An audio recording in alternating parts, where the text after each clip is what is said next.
Yahoo! ఏ డింగి చిక, ఏ డింగి చిక, ఏ డింగి చిక, ఏ డింగి చిక. ఒరే ఏమైందిరా, మధుగడ అంత హ్యాపీగా ఉన్నాడు? నేను సెకండ్ క్లాస్ పాస్ అయ్యాను. ఏ డింగి చిక, ఏ డింగి చిక, ఏ డింగి చిక, ఏ డింగి చిక. చాలే వెదవ సోది, 2వ క్లాస్ అందరూ పాస్ అయ్యారు కదరా, మరి ఎవరికి లేని ఆనందం వీడికెందుకు? ఒరే 2వ క్లాస్ పాస్ అయినా ఎంత కూడా ఆనందం పడిన కొత్తిమీర కట్ట, నీకేం తెలుసురా నా ఆనందం గురించి? అందరూ పాస్ అవడం వేరు, ఈ మిడిల్ క్లాస్ మధుగాడు పాస్ అవడం వేర్రా. ఏం వేర్రా, ఏంటి తేడా? నేను చెప్తాను రా, వీడు ఎలా పాస్ అయ్యాడు. ఒరే మామ, నీకు ముందే చెప్తున్నా, తీయటి పాయసంలో మధ్యలో కరివేపాకులో దూరేవో నమిలేసి అవతల పారేస్తా. సెకండ్ క్లాస్ లో కరివేపాకు నువ్వురా, మిడిల్ క్లాస్ మంకీ. ఒరే వీడు ఎలా పాస్ అయ్యాడో తెలుసా? ప్రిన్సిపల్ గారు, మీ అసంతృప్తి నాకు అర్థమవుతుంది, కానీ ఈ ఒక్కసారికి నా ముఖం చూసి మా వాడిని 3rd క్లాస్ కి ప్రమోట్ చేయండి. ఇంకెన్ని క్లాసులు ఫెయిల్ అవుతాడు? ఎల్కేజీ ఫెయిల్ అయ్యాడు, యూకేజీ ఫెయిల్ అయ్యాడు, ఫస్ట్ క్లాస్ ఫెయిల్, ఇప్పుడు సెకండ్ క్లాస్ కూడా ఫెయిల్. ఒకవేళ నర్సరీకి గనక ఎగ్జామ్స్ ఉండుంటే అందులో కూడా ఫెయిల్ అయ్యేవాడు మీ వాడు. నర్సరీకి ఎగ్జామ్స్ లేవు కదండి, అంటే అదొకటి పాస్ అయినట్టే కదా లెక్క. మీ వల్ల మీ వాడు ఎలా తయారవుతున్నాడు? ప్రిన్సిపల్ సార్, మా నాన్నగారు మీ ఎదురుగానే ఉన్నారు కదా, ఎందుకని అంత గట్టిగా అరుస్తున్నారు? Shut up! నువ్వేం మాట్లాడకరా. ఓకే నాన్నగారు. సార్ కొంచెం టైంకి స్కూల్ ఫీజు కట్టరు, వీడేమో టైంకి స్కూల్ కి రాడు, పరీక్షలు పెడితే పాస్ అవ్వడు. కానీ నేను మాత్రం ప్రతి సంవత్సరం వీడిని పాస్ చేయడానికే ఒక చారిటబుల్ ట్రస్ట్ పెట్టినట్టు ప్రతి సంవత్సరం వీడిని పాస్ చేయాల్సి వస్తుంది.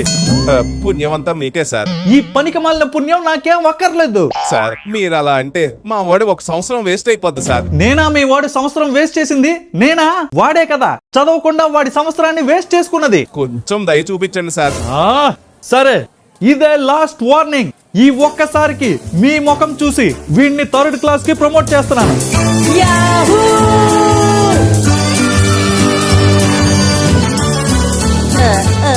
Sorry sir.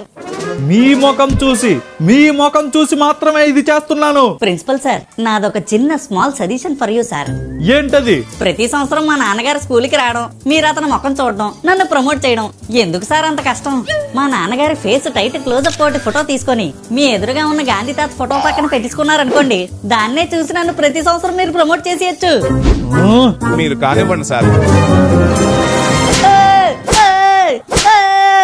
ఫ్రెష్ నిమ్మకాయల్లా ఉన్న నా సీటుని దిష్టి నిమ్మకాయల్లా చేసాడు కదరా. ఇలా అప్పుడప్పుడు మీరు కోటింగ్ ఇస్తూ ఉండండి, ఇంటి దగ్గర నేను కూడా కోటింగ్ ఇస్తూ ఉంటాను. అదే కరెక్ట్. ఇలా అయినా 3rd క్లాస్ పాస్ అవుతాడు వీడు. ఇంకా వెళ్ళండి. థ్యాంక్ యూ గురువు గారు. అదిరా, ఇలా పాస్ అయ్యాడు ఈ మంకీ గాడు. శత్రువులు ఎక్కడో ఉండర్రా, మన చుట్టూనే ఉంటూ స్పైక్ తీసుకొని స్నేహితుల్లా నటిస్తారు. జరిగింది కొంచెం కామెడీగా చెప్పినంత మాత్రాన స్నేహితులు శత్రువులు అయిపోర్రా. మీరు కాస్త నవ్వు ఆపుతారా? వీళ్ళకిలా కాదు, నా పవర్ చూపించాల్సిందే. ఈ మధుగాడు అందరిలాగా కామన్ కిడ్ కాదు, సూపర్ కిడ్ అని వీళ్ళకి ప్రూవ్ చేయాల్సిందే. వినండి కామన్ కిడ్స్, నేను సూపర్ కిడ్ ని. నా మీద గనక జోకులు వేస్తే ఒక్కొక్కడి గోడ పగిలిపోద్ది. అబ్బా, నువ్వు సూపర్ కిడ్ వా? మేము ఎలా నమ్మాలి? నెమ్మదిగా నమ్ము, ఏం పర్వాలేదు. కానీ ఇప్పుడే ఇన్స్టెంట్ గా మీకు నా పవర్ చూపించబోతున్నాను. మీకు నమ్మకం కుదరాలంటే నాతో పాటు రండి. పదండ్రా వెళ్దాం, వాడి పవర్ చూపిస్తాడంటగా. ఒరే వద్దురా, టైం వేస్ట్ రా. ఒకవేళ వాడికి నిజంగా పవర్స్ ఉంటే మనకి ఏదో ఒక విధంగా ఉపయోగపడతాడు కదరా. పదండి, వాడికి పవర్స్ ఉన్నాయా లేదా వెళ్ళి చూద్దాం.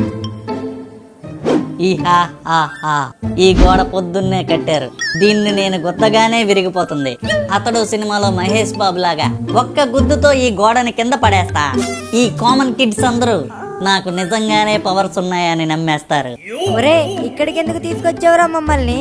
ఇప్పుడు చూడండి, ఇది హ్యాండ్ కాదు హ్యామర్ అంటారు మీరు. ఏంటి, నీ హ్యాండ్ హ్యామరా? అవునురా రూమర్, వెయిట్ అండ్ సీ. ఒరే మామ, నీ మంచి గురించే చెప్తున్నాను, అనవసరంగా ఫీట్లు చేయకు. ఫీట్ కాదురా, my foot. Wait and see.